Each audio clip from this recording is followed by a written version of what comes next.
My name is Mr. Parker. I am a high school math teacher here at Young Men's Leadership Academy. If your scholar takes pre-AP geometry, pre-AP pre-calculus, AP calculus, or on-ramps college algebra, then I am their instructor. My background is I got my bachelor's and master's at University of Texas at Arlington. And I was out in the corporate world for many years, very successful. And I got to a point where I asked, where can I serve?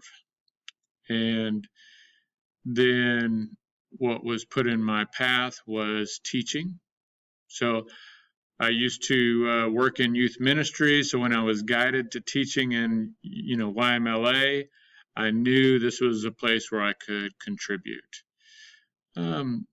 I made some wrong decisions as a teenager, so my passion is to guide and direct your scholars here at YMLA to not make the mistakes that I made, but to really focus on making decisions and goals to get them where they want to go.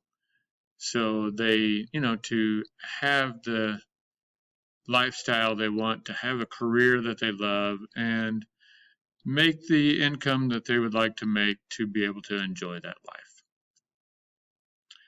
My name is William Parker, and I approve this message.